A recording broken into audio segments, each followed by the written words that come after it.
ریاست د دې جبر په تور زندان کې پراته دي او وجه او بنیاد ریاست صرف په دې شکل جوړه کړې ده که هغه ملک نصیر کوکي خیل صاحب دی او که بیا هغه سید حاجي آغا جان صاحب دی د ملک نصیر کوکي خیل صرف ګرامه غیرتی ټاټوبې راغونډه سوې وه او سوې به وه او ټول پښتانه به جمع سوي وو خو لیکن کم ډاډ او د کم غیرت په نامه چې دلته د عجب خان افریدي پر دې غیرتي خاوره د ملک نصیر غوندې بچي و ټولو پښتنو ته ډاډ او د غیرت حوصله ورکه دا به تاریخ یادوي یقینا چې ملک نصیر افریدی یا ملک نصیر کوکي خیل به د دې خاورې بچی وي دلې به په دې خړو خاورو کې د دې وطن په دې خړو خاورو کې خاړپوڅې کړې وي خو لیکن دغه غیرت او دغه پښتو بلکې د ټولو افریدو د ټولو کوکي خیلو نن هم زموږ په زړونو کې پرته ده موږ چې له خوبه راپاسو هم ستاسو هغه مینه چې کومه مینه دې قام و دې پښتنو ته ورکړې ده دا مینه به کله هم د چا نه ځي هېره دا غیرت به کله هم څوک نه کي هېر که هغه بیا د افغانانو د دنیا په ګوټ ګوټ کې هر څوک پراته دي خو ستاسو د غیرت ستاسو د ډاډ ستاسو د پښتو ستاسو پښتونولي او پښتون پر یوه ټاټوبې راغونډول دا که هر څوک ووایي خو دا کریډټ دغه به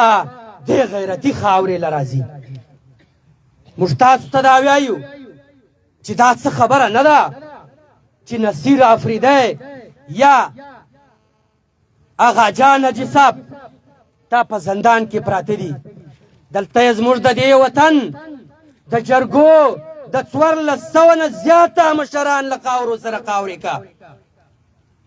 د هغو سرونه یې کټ کا لیکن نن نصیر افریدي صاحب یا د هغه نور ملګري په جګه غاړه د ریاست په دې تور زندان کې پراته دي که بیا زموږ نور ملګري دي علي وزیر او داسې له شپږو میاشتو د دې ریاست دغه زندانونه او د دا فایرونه نه ختمیږي له دا ځای روان کړی دی تر کراچۍ ورساوه خو خبره دا ده چې موږ خو له ریاسته غوښتنه ډېره په حوصله کوو موږ دا ورته وایو چې ته له ځانه ځاخه وایې خو چې زه دفاعي فوج یم تا کاروباري فوج له ځانه جوړ کړی دی ته کاروبار زما پر خاوره په دغو شکلونو مه کوه چې نن به د ملک نصیر غوندې یو نر ملک ته زندان ته بیایې او په دې وجه به زموږ حوصلې متوې یا به علي وزیر یا سید آغا جان یا دلته په سلګونو مشران ده نیولي دي او له خاورو سرې خاورې کوې نه په دې زموږ حوصلې نه ماتېږي موږ به له تا احتساب غواړو د دې خاورې نور یو ستونزه نسته ښه پښتانه یو ښه کلک مسلمانان یو تر موږ هېڅوک کلک مسلمانان نسته وجه دا ده چې زموږ دغه غرونه له سرو سپینو څخه ډک دي سره او سپین پکښې دی د لاهور ضرورت دی لاهور ځان په آبادېدل غواړي اوبه د ده ضرورت دی بجلی د ده ضرورت دی خاوره د زما وي وطن د زما وي معدنیات د زما وي لیکن د سرو سپینو مالک د دی وي یقینا چې دلته به ډېرو خلکو غږ کړی وي خو منظور پښتین چې کم سوچ پیدا کړي دا سوچ پیدا کول چې دی دا ډېر لوی غټ کار دی چې نن زه د جنوبي پښتونخوا د ضلع شیراني نه را روان یم او د خیبر پر دې ټاټوبې له تاسو سره په دې میدان کې ولاړ یم دا د منظور سوچ دی دا د منظور فکر دی. که بیا دلته څوک دا خبره کوي چې دا جرګه یا د پی ټي ایم وه یا د منظور وه، نه، دا جرګه د ټول پښتون ولس وه. صرف اور صرف که بیا څوک دا ګڼي چې د ملک نصیر جرم دا دی چې ملک نصیر پر دې ټاټوبې و جرګه ته ځای ورکوي، نه، ملک نصیر و ټولو پښتنو ته سینه پراخه کا چې دا خیبر، دا تیرا، دا د افریدو خاوره ده او دا به وي او دا به چې کم تاریخ یې وی دا تاریخ به ژوندی ساتي. دا د ملک نصیر قصور دی؟ نه. دې جرګې ته ټول سیاسي ګوندونه راغلي دي. په دې جرګې کې ډېرې په تفصیلي خبرې سوې دي. دې جرګې ډېرې ښایسته پرېکړې وکړې، خو دا پرېکړو کې ټول سیاسي ګوندونه بشمول پی ټي ایم، د پی ټي ایم په نمایندګي یا په مشري صرف یو منظور پښتون، نور هیڅ چا خبره هم نه ده کړې. بیا دې جرګې پرېکړې او فیصلې کړې دي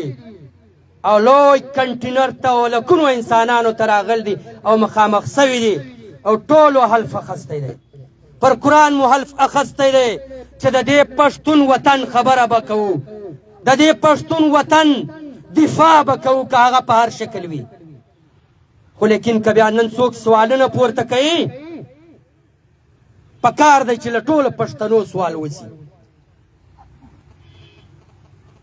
ټول پښتنو څخه سوال وسي چې ولې نه. خو بیا هم موږ دې کام ته وایي چې کام زموږ لار نسته. کاملا نن ملک نصیر افریدی په زندان کې پروت دی، 14 FIR پر پراته دي، پر کړي دي. نن حاجي صاحب د غاجان صاحب یا نور ملګري په زندان کې پراته دي. څه قصور یې دی؟ د چا کور ته اوښتي دي؟ د چا پر کور یې ډاکه وهلې ده؟ قصور یې دا دی چې د وطن خبره کوي، د خاورې خبره کوي، د خپلو وسایلو خبره کوي، د خپلې بجلۍ خبره کوي چې ورسک ډیم زما په کور کې دی او بجلۍ دی په اسلام آباد او د لاهور فیکټرۍ خوري. ډېر عجیبه خبره ده. زه به دا خبره نه کوم، خو که موږ دا سوچ وکړو چې موږ به مه کوه مړه ملک نصیر یې ونیو بله ورځ ما نسي ما به مړ کړي، نه نه، ډار به نه کوو، ویره به نه کوو. ځکه حضرت علی رضی الله تعالی فرمایي یا چې تاسو څومره ناوخته راپورته کیږئ دومره به خوږاږئ، دومره به تاسو خوږ خورئ. موږ چې د زمندیو مړې په شان سو، بیا موږ دا کام نسو ګټلی. کام به موږ په جرأت، کام به موږ په پښتو، کام به موږ په دلیل، کام به موږ په روایاتو، کام به موږ د خپلو وسایلو په دفاع ګټو. کام داسې نسی ګټل کېدای چې زه د کور ستاسو له مخه یاوي له خپلې ښځې سره ناست یم او بیا به زه کام ګټم. کام داسې نه ګټل کېږي. دلته خو به کېدی سي له دې جرګې بعد و ملک نصیر افریدي ته ډېرې زیاتې اپرې هم کېږي، ډېرې زیاته هغه به هم ورته کاږي، هر وګړي ته به کاږي، هر وګړي ته به دمکۍ ورکړې وي. خو لیکن دا خو د دې بنیاد نه دی. دلته به ډېر سرمایهداره او جاګیرداره خلک پراته وي. موږ له دې جرګې د پېښور شهر و دې ټولو غټو جاګیردارو سرمایهدارو ته چې هغه د خپلې سرمایې تحفظ صرف پیژني، هغه د خپلو بچو صرف تعلیم پیژني، خو لیکن د دې موږ دوی ته دا پیغام ورکوو چې دا پر تاسو را روانه ده. که موږ لاس سره پرېږدو، لاس نه کو ولور، بیا به کام په بیلو بیلو هغه باندې ګرځي. زموږ درد کوي زړه. موږ دا وایو چې دا کام تر هغو پورې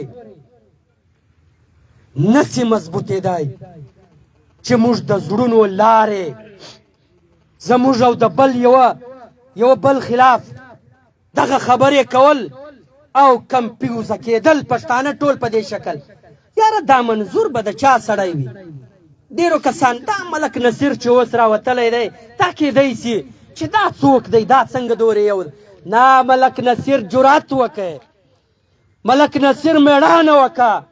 ملک نصیر غیرت وکړ چې څوک سر په تلی کې راواخلي بیا به کام خامخا د ده د غیرت او د جرات خبرې کوي بیا به خامخا کام په ننګوي نن وګوراسته یقینا چې دا به د یو کلي سړی و د یو قام د یو ځایي ملک و نن ټول لر او بر افغان ټول پښتانه سوشل میډیا وګوراسته ملک نصیر او نور ملګري په سوشل میډیا باندې دنیا ګوري دلته به مړو په دې کلي کې په دې علاقه کې په دې کوکي خیلو کې د کوکي خیل کام مصر به و یقینا چې مشر دی جنازه به یې سوې وه خو نن ملک نصیر ژوندی دی نن ملک نصیر دې قام ته جرات ورکړی دی 14 نه چې 1400 فایاره پر کاټ سي زما یقین دی چې دا ملکان که ملک نصیر دی که ملک سید غاجان دی که نور ملګري دي دا به خپله جرات او خپله فیصله نه کي بدله او موږ په آخره کې وخت مې ډېر واخیستو موږ ریاست ته دا وایو موږ دلته د حکومت ته دا وایو چې ډېر تنګول مه کوه ډېر تنګول مه کوه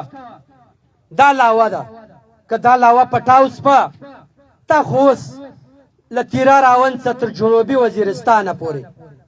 بیا ها دی زموږ په علاقو کې اوس دغه ډلې خلک روان دي په شیراني او په ژوب په دې سیمو کې تر دوکۍ او تر دې ځایه پورې د اپریشنو نارې وهي اپریشن نور نسته سره او سپین زر یې پکار دي سره او سپین زر غواړي نن بیا خلک کډوالوي موږ ورته وایو خواست اول کوو مخکې هم خواست کړی دی چې مه کوه سبا پر موږ دا تور مه لګوه خلک وایي چې ستاسو نفرت دی لرې اساته نه مړه موږ ځینې بیزار یو نفرت خو پر خپل ځای دی موږ ځینې بیزار یو څله بیزار یو تباه او برباد یې واچولو نو په کار دی چې موږ او تاسو له دې سټیج څخه له دې ټاټوبې څخه موږ د دې احتجاج دغه کړۍ اوږده هم کو او له هغې سره صوبایي حکومت ته هم دا وایو چې مه کوه په خوږو کې ترخه مه راکوه یو ورځ یوه نامنه خبره کوې یوه ورځ زه د مذاکرات خبره کوې بله ورځ ما دغه ستر سپین ږیري مشران پورته کوې قسم په خدای دی چې دا پښتانه تنګ سي خو تا به بیا له مرۍ نه رانسي تا به له دې ګریوان نه رانسي مه کوه که ته ریاست متوې دا ستاسو کار دی ځکه ابوالکلام آزاد په خپل آخري انټرویو کې دا ویل چې دا فوج به دا ریاست متوي پر موږ به دا تور نه لګوي دا ستا کار دی لہذا موږ غوښتنه کوو د پښتون قامي جرګې له اړخه د ټولو پښتنو د لکونو انسانانو هغه جرګه چې پر دې ټاټوبې سوې وه هغه غوښتنه کوي له هغې سره پښتون ژغورنې غورځنګ غوښتنه کوي ټول سیاسي ګوندونه غوښتنه کوي چې دغه سپین ږیري مشران مه کړاوه مهرباني وکړه زر تر زره اخلاص کا که نه و دا د احتجاج لړۍ به د دې خیبره بیا تر بولانه وي له دې خیبره بیا تر بولانه وي بیا به ستا هېڅ هم لیار نه وي. نو موږ خواست کوو او تاسو به دې شي ته ډاډمن اوسئ. هر سړی به له ځانه سره کوشش کوي چې په کومه ورځ احتجاج او جرګۍ. دا سوچ به نه کوو چې مړه نن خو پر ده ده مړه مه یې کوو بیا به بله زما نه پر ده ده پر تا به راځي خامخا به راځي چې راځي د دې مخنیوی به په ټولو کوو که بې نه کوو. ټول به دې شي ته ولاړ یو انشاءالله. په موږ چې هر څه کېدل زموږ د غیرت هغه ته دې ټاټوبې هغه خوږې او د غیرت اوبه نه دي هېرې چې کمې اوبه موږ ته خیبر را کړې دي. انشاءالله چې پر خیبر غم راتلی موږ به په دې ننګ کې په دې ټاټوبې کې پر هر ټیم ولاړ یو. وما علینا الا البلاغ المبین.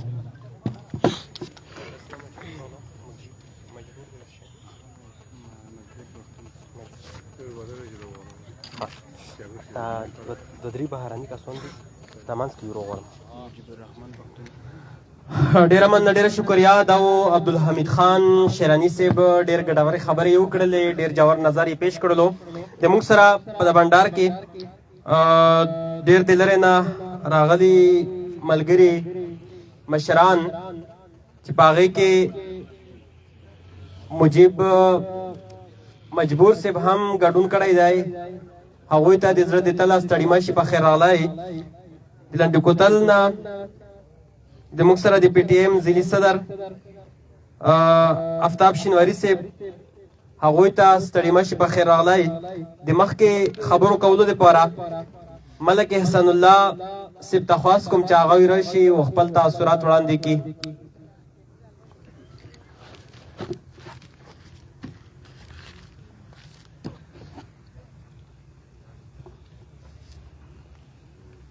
اعوذ بالله من الشیطان الرجیم بسم الله الرحمن الرحیم. دمو خواجه مشرونه کشرونه السلام علیکم. زه د جنوبی وزیرستان مسعود قبیله سره تعلق لرم او خاص کر د منظور پاشتین د قبیله سره تعلق لرم. زه په داسې وخت سره ورسېدل چې یو سیاسي ورور خبره کوله خو چونکې دا جرګې دي دا قومونه دي دا پارټۍ دي دا سیاست ته په دا شوهره نمونه خبرې کیږي میشتو سو دا ماینډ کوي نه دو چې کیما دو میشتو سه یو د بل سره برداشت کوي. داسې خبرو مخته میشتوس نه پرېږدي چې هغه د میش د پښتونه قوم چې توړ رودریني د توړ خبرو کله میشتوسې په سټیج باندې نه کې دا زه اول اپیل و ټول چې څومره خبرې کوونکی خلک ته یې ودا ته کوم. دویمه خبره پوته شوله د منظور پاشتین په هر دې شی نماینده شته دی او به ذات خود ځان راغلی منظور پاشتین که په شکل وکړسې انشاءالله په مونو ډېر کښلی هم نه وي او په مونو ډېر تریخ هم نه وي او په مونو ډېر کمزوری هم نه وي. خو چونکې دا خبره دلته صرف د منظور سره تړلې نه دو ځکه چې نصیر کوکي خیل یا غجان صاحب دا د میش د پښتانې داسې لیډرون دي لکه څرنګه چې منظور پښتین لیډر دی یا مشر دی دغسې هم د میش دغه هم مشرون هم دي او لیډرون هم دي او میزمانلي هم دي. او که چونکې داس خبره کله هم راغلله چې دغه خبر خوره بندې یا دا افریدي قوم بندې یا کوکي خیل شاخ قوم بندې یوه داسې مشکلات راغی چې مطلب د دی دا ته د قربانۍ ورکول وي په قربانۍ په ورکول شو. انشاءالله د می یو ورور خبره وکړله چې زه په صفحه اول شو انشاءالله میږو په صفحه اول شوي. دا خبره نه وي چې صرف د زبان خبره وي داسې وي لکه دا نن چې میدانه ته راغلي او مطلب دا خبره پوته شوله چې میږ پښتون قومي جرګه دلته جوړه شوله خو دا د دغه د پوره نه ده جوړه شوې چې په داسې دا ناصیر کوکي خیل جوړ شي یا د په داسې منظور پښتین جوړ شي نه دا د ټولې پښتانې د غم د درد د تکلیف د مشکلات د مصیبت پوره جوړه شوې وه او دا چې کیما دو انشاءالله په برکات د دغه سپین ږیرې چې د نصیر کوکي خیل سره په مرسته شوي د هغې په برکات سره دا سار ته ورسېدله او انشاءالله کومې پرېکړې کړي دي او خدای سار ته رسوي خو چې میشتو سې دا نه وي چې یو ته پیغور ورکوي چې هغه پرېکړه دې څه شوله چا تو کړی او هغه پرېکړه باندې دې څه وکړل ویلې زه پاشتي نه یم په پرېکړه شه زه نه یم په پرېکړه باندې مؤلف نه دی وخستی په پرېکړه باندې مولوس نه دی چې کړی وا پرېکړه ته زه دا ته نه ورغلی نه زه ورغلی وم زه بل ته پیغور نه ورکوم خپل ځون ته پیغور ورکم چې په پرېکړه باندې کوشش وکړه په پرېکړه باندې د پاکي ملیار باندې واس رسیږي هغه باندې کوشش وکړه په پرېکړه باندې د پاکي لیار باندې تاګ وي په باندې تاګ وکړه په باندې د پیسې د په کلی شه د غریب وي او مخته تلای شي خو ته نشه تلای ته د پیسې غریب سره امداد وکړه چې لوړ شي چې عام مخته په پرېکړه باندې عمل وکړو په باندې جدوجہد وکړو چې سره خبره وکړو میز دلته و تمکین ته نه روغلی صرف و صرف دا باندې روغلی احتجاج باندې روغلی چې د میش ګرون مشر نصیر کوکي خیل آقا جان صاحب دا گرفتار شوی دی میش د ریاست نه د صوبایي حکومت نه د هر یو خپل منتخب ممبر نه چې د پښتانه نه جوړ شوی دی دغه نه پر زور خواست کوي سخت خواست کوي سخت سول کوي چې دار حق استای دا خلوص کېستای په دا باندې په اسمبلی شه خبره وکي په قومي شه وکي په صوبایي شه وکي په عدالت شه وکي چې دغه سه ظلم د میز پنجره سره مزید کړل مزاق کړل دا ښه خبره نه دو میش پښتون ډېر د برداشت ولا خلکی برداشت کی په هر لیول وکي د ریاست خلاف میش نه میش د ریاست کیما پالیسی دو کیما پالیسی جوړه کړی دو دا پالیسی ته یای دا پالیسی د غلطه دو دا پالیسی د نارو دو دا د پښتانه د دشمنی په برابر دو دا پالیسی بدله کا دا پالیسی داسې جوړه کا لکه د سیند پورا د چې جوړه کړی دو دا پالیسی داسې اختیار کا لکه د پنجاب د پورا د چې جوړه کړی دو لہذا میجا پیل کی دوه پالیسی ما جوړاوا چې د پښتین د پورا د یو پالیسی شری کړی دو د پنجاب د پورا د بل شری کړی دو لہذا مهرباني وکا میشته هغه حقوق چې کوم حقوق ته د پنجاب غاڼې او د پښتونای نه غاڼې ویل پښتین پاکستانای نه غاڼې ته یې دغه جواب میجتونه غوړي چې هغه میشته ته نه رکاوي هغه وسایل چې کوم د میش دی په غیبه میشته هغه حقوق نه رکاوي چې ما په تو په آئین د تو په قانون د ریاست په آئین شلی کلی دي نو میش داس ول درخه کی چې آیا ته میش پاکستانی نه غاڼې کا واجه ته چې دغه هسي میش نه جوړاوي چې کوم د تو آئین د هغه آئین هسا میش نه غاڼې د میش په وسایل باندې ته یو بل پالیسی لاره د پنجاب د خیبر په د سیند په ول باندې ته بل پالیسی لاره نو مهرباني وکا چې مطلب پالیسی ته چینج کا پالیسی بدله کا دا د میش پنځيري ما به قدر کاوه دا د میش پنځيري په دروډینا شه ما کی زوا د ګاډینا دا وجلینا ته ما چاوه دغه د میش د صبر پیمانه که دایشي ډاکا شي لبریز شي او کدا چې کی مادو د مشرانی صاحب خبره وکړه چې د لاوادو پټاو شي کدا یور ته مطلب د ډاکا شولا پښتین په جنگ شو بیا مې یقین د چې ریاست د تو د پروت ډېر زیات مشکلات جوړ شي داسې مشکلات جوړ شي چې بیا تور په میز لگاوي چې دا پښتانه داسې وکړل او مطلب دا دای چپکاوي ته په خپل نور خبره زنه کو والسلام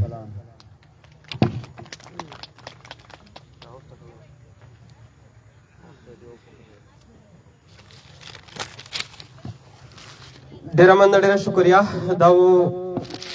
د موږ سره ډیر د لرې نه راغلی مېلمه ملک احسان د جنوبي وزیرستان سره تعلق دی د دې ریاست چې کومه د پالیسي نو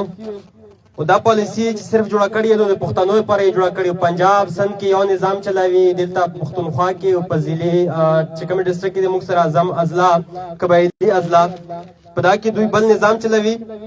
نو دلته یې پښتنو په همدغه پالیسي باندې بربادي وکړله دا پالیسي صرف او صرف د پښتون لپاره جوړه شوې ده نو باید چې پښتون قوم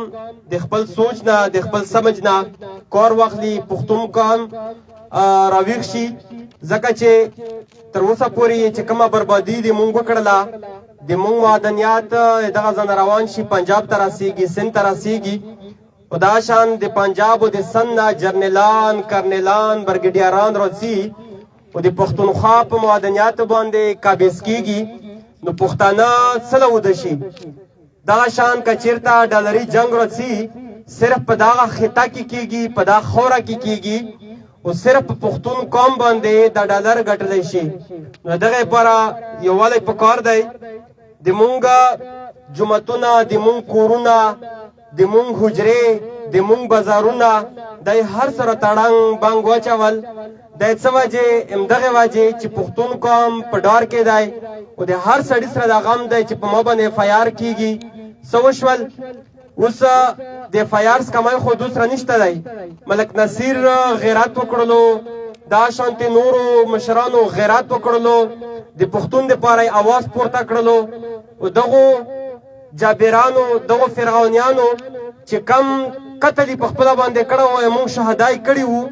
هماغه اف آی آر یې په دا مشرانو باندې وکړل او اسرائیل دغه شان چې کم دلته د تیرا متاثرینو لپاره مونږ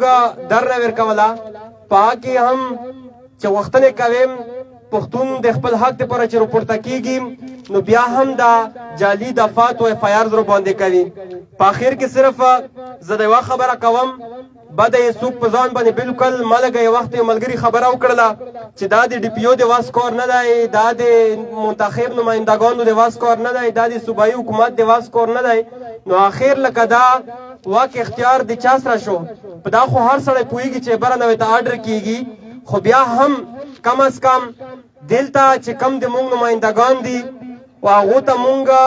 کم منډیټو ته حاصل دی او بار بار دوی دا خبره کړې چې ما ته کوم منډیټ راکړی دی او دغه شان دوی ته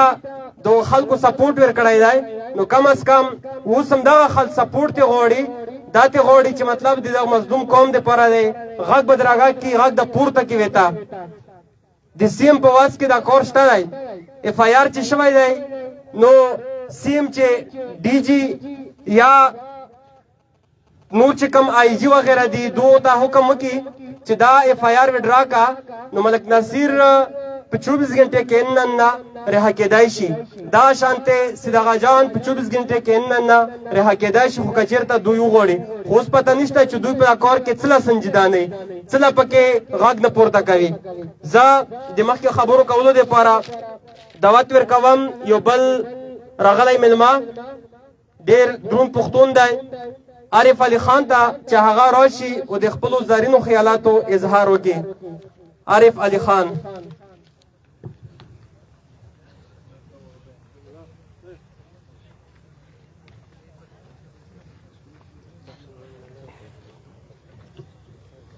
اعوذ باللہ من الشیطان الرجیم بسم اللہ الرحمن الرحیم زو پختون کامې جرګې مشرانو ته سلام پیش کوم زه د ملک نصیر چې دلته د پریدي کوکخیلو یو هیرا یو داسې مشر چې داسې مشر ډیر په کم حالاتو کې خدای پیدا کړی د قوم ته نو موږ له داسې یو هیره خدای را کړې ده موږ له دې هیرې قدر پکار دی کړي ډیر ستومانه وایو بیا په دې خبره رونو زمونږه پاکستان چې د کله نه جوړ شوی دی په سن 47 کې د پښتنو وینا په سن 48 کې په بابړه کې د اوس 100 کسانو شهیدانو هغه د چا نه دی پښتنو هغه خبره یې ده د عمل چې جوړ شوی دی د پښتنو د وینو د پښتنو د ظلم پښتنو سره چې کوم بربریت شوی دی میندې خویندې کونډې شوي دي زمونږ کورونه ړنګ شوي دي په موږ بمبارۍ شوي دي زمونږ چې کوم بربریت دې ریاست موږ سره کړی دی هغه که زه اوس حساب کوم نو زما په خیال چې ډیم تیر به تیر شي مشران ناست دي نورې خبرې به کوي نورونو ورې پښتانه هر څه یې رهي خو چې ظلم ورسره وکړي بربریت ورسره وکړي هغه متل دی وی پښتانه چې دی که نه دوی د پښتنو کاڼې چې دی نو دا 20 کاله دشمني وي چې کوي نو که 20 کاله تیر شي نو هغه وایي چې دا اوس تازه دشمني وه نو دا هر څه زمونږ د پښتنو مونږ ته یاد دي زمونږ مشرانو چې کوم قربانۍ ورکړې دي دا انګریز چې دی دې پښتون قوم د دې سیمې نه ځغلولی دی دا سیکان چې دلته کومه جنګونه شوي دي هغه دې پښتنو قربانۍ ورکړې دي نن موږ سره چې ریاست کم ظلم او کم بربریت شوی دی عجیبه خبره خدا ده په دغه پینډال کې چې کوم پښتون قومي جرګې دا خبره روانه وه په هغې کې زمونږ شهیدانو شو دغه ریاست وکړو تاسو ته په خپله پته ده چې کوم زمونږ زخمیان شو نو هغه هم دې ریاست وکړو هم د چا نه پټه نه ده موږ سره صوبایي حکومت مذاکرات وکړو چې دا ټولې فایرونه به ختمو نو موږ د صوبایي حکومت نه هم دا غوښتنه کوو چې تا کومه وعده کړې وه پښتون چې دی نو چې واده وکړي نو خپله وعدې باندې کلکي نو تا چې دلته واده کړې ده دې مشرانو سره د مذاکرات کړي دي تا په خپله ووې چې بی دا د پښتون ټوپی چې دا د شهیدانو ټوپی ده دا به زه په سروم ستاسو په مخ کې هغه ټوپی چې ده نو پښتون قومي جرګې عدالت کې هغه کنټینر د پاسه هغه ټوپی هغه وزیر اعلی صاحب په سر کړی وه نو دغه وزیر اعلی صاحب نه زه دا غوښتنه کومه دغه چې کوم وعد وعید شوي دي نو هغه خپلې وعدې ورته یادومه که ته پښتون یې نو خپلې هغه وعدې خپلې سر ته ورسوه زمونږ ملک نصیر دلته د اپریدو کوکوخیلو چې کومه ګټه کړې ده چې کوم د 10 نواله تر 13 تاریخه پورې کوم دلته کومه پښتون قومي عدالت لګېدلی او په هغې کې لکونه خلک شاملو او د هغې لکونو خلکو په مخ کې دا ټولې وعید شوي دي نو پکار ده چې د دې مرکزي ریاست نه دې دا غوښتنه وکړي او د دې وزیر اعلی نه دا غوښتنه وکړي چې ما دې قوم سره وعده کړې ده د اف آی آران دا ټوټل دې ختم کړی شي رونو زمونږه ملک نصیر صاحب مونږه پښتانه چې په دې خبره رايوځای شو ځکه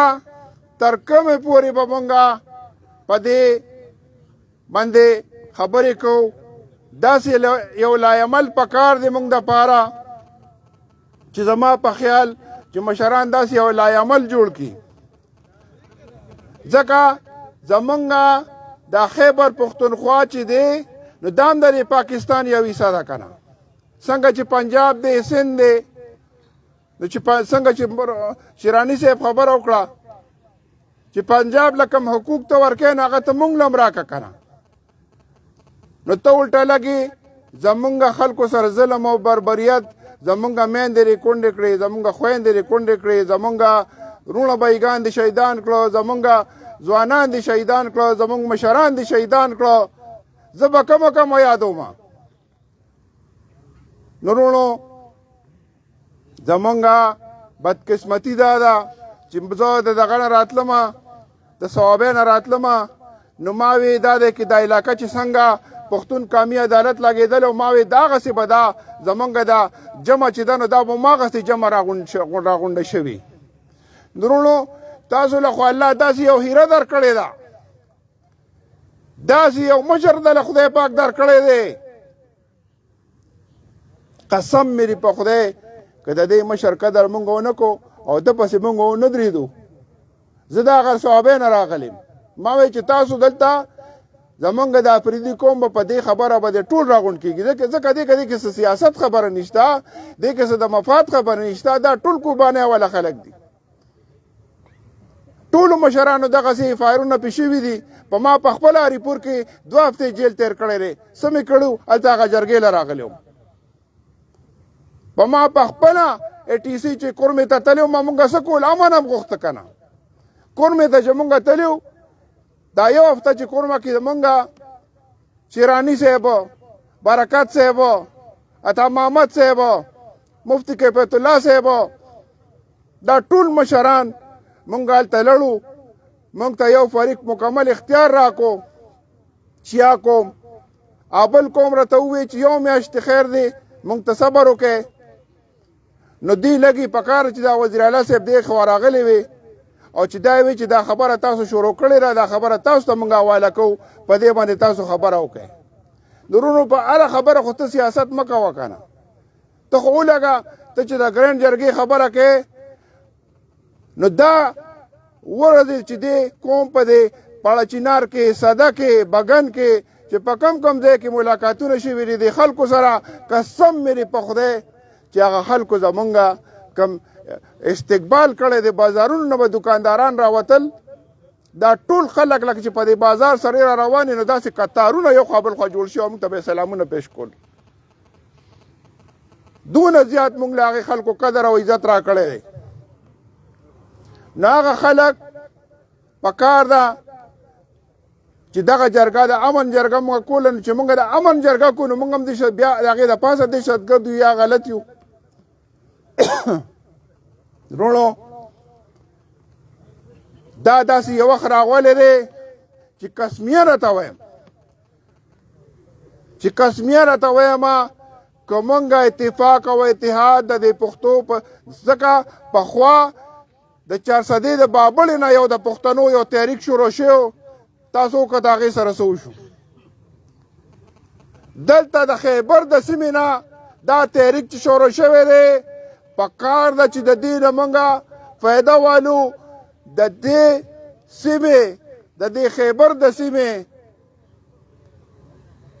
دا تحریک راوچت شوی دی او دا تحریک الله پاک داسې حد ته رسېدلی دی چې امید د کوم لږه دیکوله پکار ده او انشاءالله چې دا تحریک به کامیابي او ستاسو د پښتنو رونو دپاره به یو ډېر زیات فایدهبر څنګه چې په هغې کې پرېکړې شوي دي هغه پرېکړې هر چاته معلوم دي تفصیل کې نه ځم هغه د پښتنو د سیمې د ټولو پښتنو سیمې دپاره هغه یو تاریخ ګرځولی شوی دی څنګه چې منظور رور د دې پښتنو سیمې دپاره یوازې د خیبر پښتونخوا نه پښتانه که په دنیا کې په هر ځای کې دي د ټولو پښتنو رونو دپاره هغه چې کومې خبرې کړې دي نه هغه داسې یو خبرې دي چې هغه یو تاریخ جوړ شوی دی دا 1500 کاله پس دا د پښتنو یو غټ اتفاق او اتحاد جوړ شوی دی نو وروڼو پکار ده چې مونږ د دې تحریک کیسه جوړ شو ځکه دې کې بیا وایم نه که دې کې د پارټۍ څه کارکردګي شته نه دې کې د سیاست څه کارکردګي شته نو مونږ ځکه تاسو ته بار بار وایو چې دا داسې یو موقع مونږ له خدای را کړې ده او زه دغه لنګبارو ته وایم چې مه کوئ سم شی غورې سم شی کینې قسم دی چې دا راته قسمې وایم چې څنګه د بنګال کې حل شو داسې به د پښتنو په دې سیمه ستا حل کېږي بیا مګ تنګه و دا پښتانه که ته دا وایې چې د پښتنو نه تا کم ظلم به قسم دی که د چا نه هېر دي پښتنو سره چې کم ظلم به چا نه هېر دي چې څه شوي دي پښتنو سره د چا نه هېرېږي دا پښتون سره چې ظلم او بربریت څه وشي هغه چا نه هېرېږي نه هېرېږي نو دا زمونږ په دیړه باندې دا هر څه لیکلي دي چې تا چې څونه ظلمونه موږ سره کړي دي تا چې څونه بربریت زموږ سره کړی دی تا چې څونه بمبارۍ زموږ په دې کورونو باندې کړی دي تا چې څونه بمبارۍ زموږ په دې علاقه کې په مارکیټونو باندې کړی دي په وزیرستان کې دې کړی دي په بجاول کې دې کړی دي په پاړه چینار کې دې کړی دي د قبایلو په هره سیمه کې دې کړی دي ما ته پته ده چې ټولو قبایلو کومې قربانۍ ورکړې دي نو دا اوس داسې یو موقع راغلې ده چې کومې قربانۍ ورکړې شوي دي نو د هغې دپاره داسې یو لایعمل پکار دی چې مونږ پښتانه یو موټی شو چې کله انسان کې اتفاق او اتحاد راشي ناغا پاغي اتفاق قسم میری په خدای الله پاک اتفاق او اتحاد له دونه برکت ورکي چې لکه زه تاسو ته ویلی نشم په اتفاق باندې ډېر غټ غټ غرونه اوړي نورونو زه نور څه نه غواړم خو تاسو ته دا ډېر زیات درخواست کوم خصوصي چې تاسو نه د 400 نه د نورو سیمو نه د پښتونخوا د لرې لرې سیمو نه نو دا خو ستاسو خپله علاقه ده چې په کار چې په اتفاق باندې را جمع شو او د هغه جان دپاره ملک نصیر صاحب دپاره داسې یو ډیډلاین ورکو په هغه جرګه کې کم از کم 10-11 لاک خلک را جمع شوي حالانکې را جمع شوي دي نو د دې د جرګې سره کم از کم تاسو دا یقین وساتئ چې دا 50 لاک خلک دې جرګې سره ولاړ دي خو مونږ کې لږه ناراستي شته په دې به خفه کېږو نه لکه ځکه بعضې مشران دا سوچ کوي وینا کوم چې سم شه وړمونه که نه وړې نو د دې جرګې پښتون قومي جرګې مثال داسې دی لکه څنګه چې د تورو مچو ګبیني په ګبین کې یو ملکی نو منظور دغه مشران زمونږ ملکی دي او که دې ملکو اډر وکړو نو قسم مې په خدای که په دې جیچکو کې دې پټ شي غواړي دا هم درته وایم که دا مچۍ راپارې دی نو په دې جیچکو کې به دې پټ نشي غواړي